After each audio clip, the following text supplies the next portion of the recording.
Welcome to Life Isn't Lived on a Spreadsheet with Ryan Poterack from Poterack Capital Advisory. You have unique values, objectives, fears, life experiences, and biases. Any financial professional who ignores or minimizes the importance of your story may not be able to help you achieve your ideal outcomes or hit your goals. It's time to experience the PCA difference. In this podcast, we help business executives, soon-to-be retirees, and solutions-based individuals overcome the anxiety leading up to their upcoming years. We do this by initiating in-depth discussions about the financial aspects of retirement, like tax planning and asset allocation, alongside, and often overlooked, personal and lifestyle aspects. Join us for this journey where we explore retirement from a contrarian point of view, as Ryan draws from years of experience and qualified guest professionals to help you explore the true purpose of your money in retirement and the impact you want to make in your golden years. Ryan Poterack and Alec Quaid offer investment advice through Private Advisor Group, which is a federally registered investment advisor. The opinions voiced in this podcast are for general information only and are not intended to provide specific advice or recommendations for any individual. To determine which strategies or investments may be suitable for you, consult the appropriate qualified professional prior to making a decision. Private Advisor Group and Poterack Capital Advisory are separate entities. This information is not intended to be a substitute for individualized legal or tax advice. Please consult your legal or tax advisor regarding your specific situation. Hey, Charisse, how are you today? I'm good. How are you, Ryan? Fantastic. Time for another episode of I Have No Idea. Life is not lived on a spreadsheet. Time for another episode of Life Isn't Lived on a Spreadsheet. What are we talking about today? I don't even know. You're going to ambush me. I know. I'm going to surprise you. We're talking about the real answers that financial advisors give and why sometimes it depends. Okay. Well, sometimes financial advisors give an answer that aren't the real answers, but we'll work through it. I'm good. We'll tease that out today. How about? I'm all about it. Let's go. So why is it that it depends? What are the factors that make it so? I would start with when it comes to investing, because that's where people normally think about when they think of the financial industry, financial advisors. Quite obviously, everybody wants more. They want their accounts to grow, a higher rate of returns better than a lower rate of return. We all can agree on that stuff. However, the specific objectives of a household, one couple versus another couple, they could be the same age, all of that. But they all have different life experiences, different bias, different fears, and different objectives. And even with how they own their wealth. We have some people that have pensions, and if you have pensions for retirement income, maybe you don't need as much invested wealth in order to provide in retirement cash flow for life needs. So it's really behavioral finance is the area that gets into the it depends. It's not one size fits all.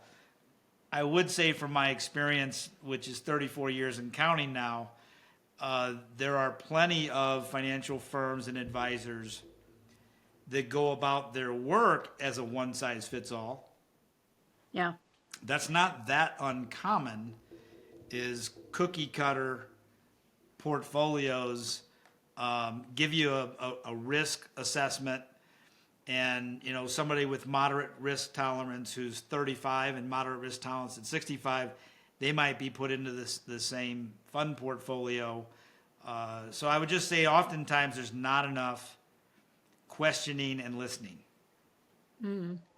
So what are some of the things, like I'm thinking of Mike and I are getting ready to look at a new car, and we're 63 years old and interested in maybe leasing. We've not done that for years, but we don't drive as much as we used to, except when we do drive a lot, when we take a road trip. So we're kind of teasing that out. I wonder what would be the critical thinking questions for that one. Okay, well that's very specific, but as just many of us face that. So you're 63 years young, correct? I want to confirm that. Yeah. So buying versus leasing, Somebody who historically, because behavior tends to be consistent over time, particularly as you get older. So if you or you and Mike are used to holding on to a car for longer periods of time, that would lean towards buying. Whereas, I look at buying, you kind of put the down payment up front. Leasing, oftentimes you have a smaller payment, and it's for a finite period, a 2-year, 3-year, 4-year, whatever lease. And if you actually want to keep the car long term, you kind of put the bigger chunk on the back end. So I think that you mentioned how much you drive less. With any lease, typically they'll have choices on what your annual mileage or your mileage during the term, like say you have a 3-year lease. If you were signing on to not exceed 10,000 miles a year or 30,000 over the period of the lease, that would be less cost than if you said we want to build in $15,000 a year or 45,000. And that stands to reason, because if you drive the car less, it's going to have more value at the end, Right. but your payment would be lower. Now there's a pretty stiff penalty for exceeding that mileage limit. I've leased cars, I've bought cars. Like many things, there's not a right or wrong answer. Yeah. But if somebody if they really change cars every 2 to 3 years for sure, that would lend itself towards leasing. Seems like a Because- pretty good example of it depends. Because in most cases, for most people, a car is a car payment. It's a cash flow, but you get to drive the same, whether you own it outright or you have a lease payment or Right. a purchase payment, it's the same vehicle. But if you're one that just gets the itch to change every 2 or 3 years, then looking at a situation where, okay, I've got the lowest negative cash flow going out the door over 3 years, and then I move on. I don't have to find a buyer. If you buy the car, you have to find a buyer. Yeah. Now that might be on the trade-in, but that's a profit center for dealerships is, used cars, what they give you for a used car and what they flip it around and sell it 2 weeks later. So leasing can be clean. Mm-hmm. I guess those are the things that come to mind around that decision, but it is one of those you tend to have, if you were to bring it up to 10 friends at a cocktail party, which you'd never do, you'd probably see them divide into camps. Oh, buying stupid, why wouldn't Yeah. you lease? Oh, leasing is stupid, why wouldn't you buy? Right. That's what I deal with every day, and that's why the "it depends" is just kind of cracks open the conversation. Right. And it's always situational. Anything is. So, and it's the car dealers are going to make their money either way. So, We have 2 vehicles right now. We're leasing one of them, and we bought another. yeah, I think that makes a good bit of sense for us, because the one that we're not leasing, we could drive wherever we want. And the other one, Yeah. yeah. So let's talk a little bit about investment strategies and how that can depend on situations. Is there any particular strategy that you recommend every time to your clients?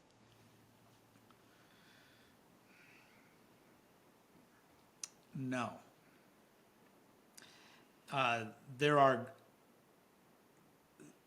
are tendencies, like if I had 10 couples in their early 60s, there would likely be some commonality there. But you toss in a couple in their early 40s, it may not look at all like that. It is, so it's always driven for me, the questions and the answers, their comfort level with risk, what are they trying to achieve, what outcome do they want, all of that. Now, let's just say 2 couples both have a primary objective of long-term growth in their investments. One of the couples, so same long-term growth objective, but one of the couples has $200,000 to invest. The other couple has $1 million to invest. Well, with the $1 million client who wants to invest for growth, first of all, both couples will probably want to substantially invest in the stock market. There's different ways to access the stock market. There are mutual funds, there are exchange traded funds, and then there's just buying individual securities. So I probably would use mutual funds or exchange traded funds for the client that has 200,000, because what a stock fund is if you were, it might be one mutual fund, let's call it ABC stock fund. If you were able to lift the lid on that fund owns, a stock fund might own 100 different stocks. So for a smaller amount of money, that client wanting growth in the stock market, they can get diversification. But for the client with $1 million, they have enough wealth that we could simply own the same 100 stocks individually.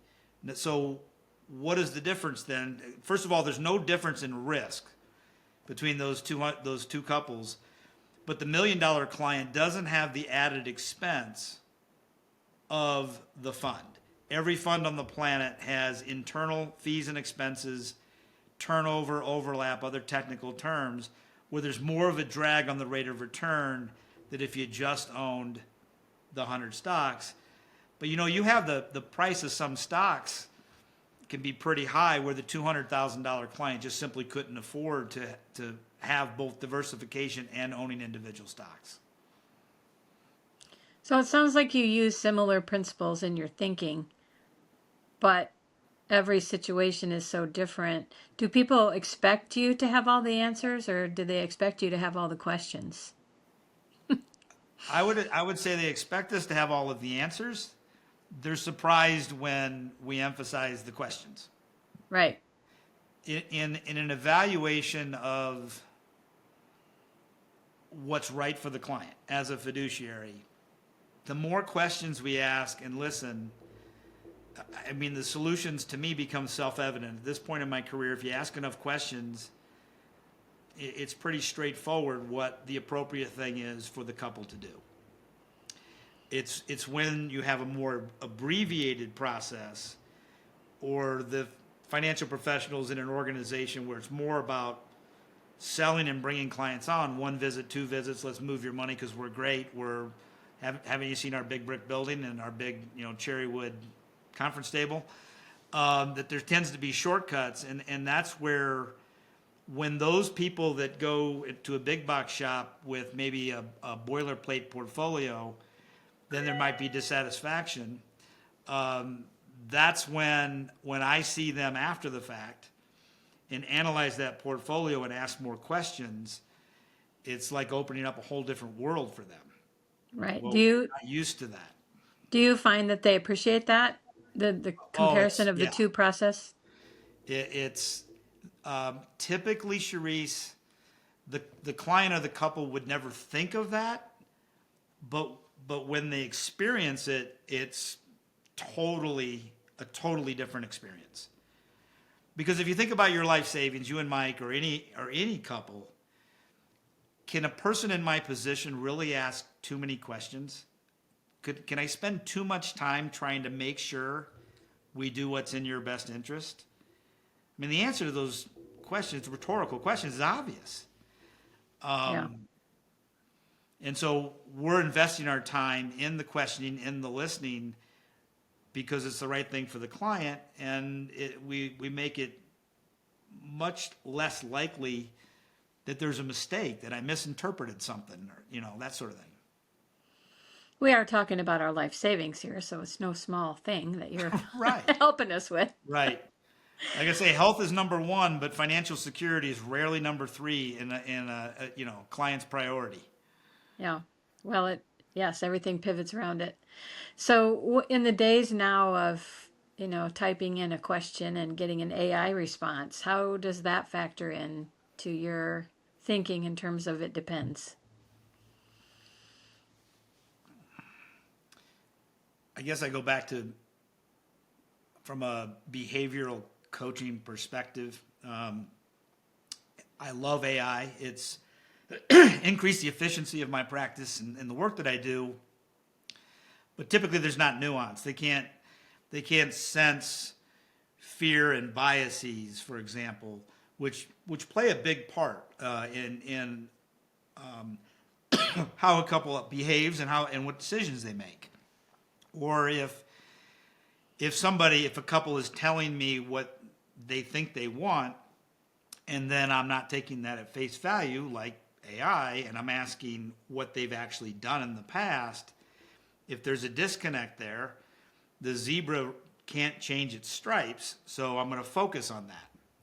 You know, what makes you think, based on you doing this blank for the last 30 years, that you're going to be able to behave differently?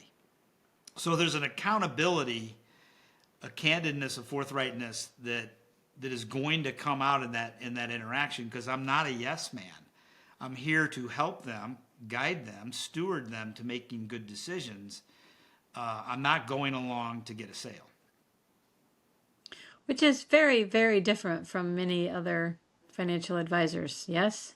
It can be. I mean, I can't say that with certainty, but it's, in my experience, our approach is uncommon, yes. So when people get to the table with you, do they have trouble trusting your process because it's so different, or? I think that when I have an initial visit with somebody, and let's say I don't know them, there's not a relationship connected, they're not introduced to me by a client. So when they think about, let's say I'm on the schedule for 10 a.m. and it's approaching that time, in their head, they're thinking I'm going to make a pitch, a sales pitch. Why wouldn't they? Particularly if that's been their experience with my industry. So like the first 2 minutes, probably the first minute, I'm like, hey, Sharice, great that you set some time together. We get a chance to get acquainted. I've got 30 minutes, whether we need all that or not. So tell me, how might I be able to help you? I mean, so I go right at it where they're going to articulate why we're here. And so I think that sets the tone appropriately for the visit. It's about you, Sharice, and why you are here, not about what I have. I don't, it's like walking into a doctor's office and say, I don't feel good, fix me. I have no idea what I would recommend to them. So it might put a prospective client back on their heels, but in a very legitimate, truthful way, because I got better things to do, and so do they, unless we actually get down to how do you think I might be able to help you? So here's a little sidebar question. I'm just imagining that meeting, and I'm imagining that you're interviewing them as well as them interviewing you in that initial 30-minute Yes. visit. So tell me, what is that like for you? What are you looking for? Great question. It is important that I work with people who are respectful, open-minded, curious. So how do they relate to being challenged? How do they relate to that initial question I threw out? Because I'll tell you, so a response of by somebody who might be a do-it-yourselfer, and 99% would be a guy. Men have egos, Sharice, that sometimes can be, they really do. That can be challenging to manage. So I'll give you a scenario with John Smith, who's really proud of being John Smith and knows everything. So John, how might I be able to help you today? John says, I don't know, you tell me. And then I know that it's on, and that becomes fun. So I said, well, John, you set aside your time today. We certainly haven't known each other for the last X number of decades. So there must be something you think that I can add to your situation. What would it be? I mean, I'm not going to a pitch because I don't have a pitch. I don't know anything about John. So does John, and I work with do-it-yourselfers very, very well over my career, but what are we here for? They have to let that ego go and recognize. Now, typically they come to me in that situation because they've been pitched by other people in my industry who, from John's point of view, don't know more than John. So the fundamental thing is John doesn't have much respect for my industry. And he doesn't know what I do specifically. He really doesn't have a clue as to how qualified or the quality of work that we do, but it's based on his prior experience that has been disappointing to John. But that kind of response to John is letting him know in the first few minutes, I might not be perfect for you, but this is going to be a different conversation than what you're used to. So I'm absolutely interviewing the other people, and I'm looking for, at their core, what are they what's missing? They're meeting with me. Oftentimes most people that we bring into the PCA family, Cherise, have an advisor. They're just not happy with their experience for a whole host of reasons. But I know when I just meet them, why would they think I'm any different than the advisor that they have? So I'm trying to get to the core of what's missing, and typically is they don't receive enough or as much proactive communication as they feel their situation calls for. So I'm looking for people who are open-minded, and then we take the process forward and we have them do some things if they want to take the next step, get us information. Again, we don't shoot from the hip. We don't have boilerplate portfolios.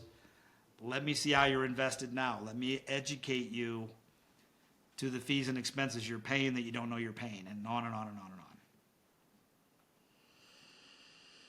on. Okay. Feels like we might have beat that subject to its pulp. Yeah, certainly in the macro and all that. There's a bunch of different slivers that in each situation. Yeah, it depends, right? It depends with me. I guess in conclusion, it doesn't depend with every advisor at every firm. It depends to us at PCA what your specific situation experience is and where you want to go. It matters to us. It doesn't matter to every firm. Right. And therefore, you get the clients that are the perfect fit for you because you take the time. Yeah. And we're the perfect fit for them. Yeah. Right. Yes. Some people might want a cookie cutter. They don't want to do the work, right? Absolutely. They don't want to. Yes. And we walk away from people that don't fit with us. Yeah, absolutely. Yeah. I do get comments sometimes, Cherise, about, well, I talked to this other person and we don't have to do all that. Fair enough. Have at it. Yeah, having gone through your process, I know it is work, but it's also, again, our life savings. So it's important. And more work up front, and I say work, but it's all focused on you and Mike as a client, but more up front means we don't have to do nearly as much going forward. Right. Because we understand each other. We understand what the mission is much more clearly. Yeah, and if you choose cookie cutter advice, you're going to get cookie cutter results. So probably not the best plan. Yeah, probably not. Okay, so how can people get acquainted with you, Ryan? Oh, there's so many different ways, Cherise. No, we're out there on X, Facebook, and LinkedIn.